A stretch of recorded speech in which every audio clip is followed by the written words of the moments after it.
Hey there guys, what's up and welcome to another episode of Motor Show Updates from Michelin. There are plenty of these episodes coming right at you and it's great fun. I hope you're enjoying because this time we have another car. I have a question. Yes, What as is usual. JDM? I think it's like Japanese dull Are you serious about the machinery. question? Yeah, because I keep Then I hearing- will answer it seriously. Oh, okay. What's your question? What is JDM? It's not Japanese dull machinery for sure because it sort of keeps coming up in car enthusiast That would be conversations. blasphemy if you call it Okay. that. JDM is an acronym. JDM stands for Japanese Domestic Market, essentially meaning all the products that were released or launched in the Japanese domestic market. But in the mid-1990s, auto enthusiasts started getting their hands onto these cars. They started slapping on some performance componentry from Japan onto their standard cars to make them stand apart from the crowd and from the world. And these cars then became JDM spec cars, you see, and the JDM movement began forever. Well, so it's not just dull machinery It's for not. sure. But That would I be have blasphemy. to say, okay, sorry, but I have to say that even before Fast and Furious happened to the world, there was something special about the Japanese cars, and I don't know, they sort of have a cool vibe to them. Absolutely. But we haven't been so lucky at all. I mean, we never got any JDM cars per se. We only keep getting these cute cars, not so fast cars, like the car at hand right now, which is just a little car that could. Ladies and gentlemen, we are talking of the Honda Brio, which is an even better looking car now in Indonesia. I knew you would stop me and put this in. I hadn't forgotten it. I've said it.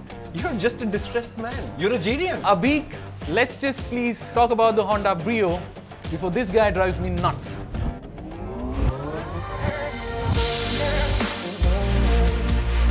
That's right, Rohan. JDM is more than just an acronym, it's an emotion. One that's not so strong with the Honda Brio, although the Brio has its own strong points. This is the Brio Satya that you get in Indonesia, and what's different is this new front face. And the new front face gets this bold chrome grille with a little honeycomb design going on here. What's strikingly different are these headlamps. Now these are angular just like the Amaze, and of course there's this sporty bumper that definitely looks cool. This rear end has been completely redesigned as well. We've got new tail lamps and the all glass boot lid has been given the boot. Inside though, it's all very familiar and a bit of an anticlimax going by the funky looking exterior. It's all very basic because I don't even have a touchscreen infotainment system. I've got analog dials, nothing digital apart from the automatic climate control system. This Brio sits lower than the one that we get back home in India, but it is 200 millimeters longer, which means there'll be a lot more space inside. But if you think that the Brio Satya looks basic, we've got the more exciting Brio RS here.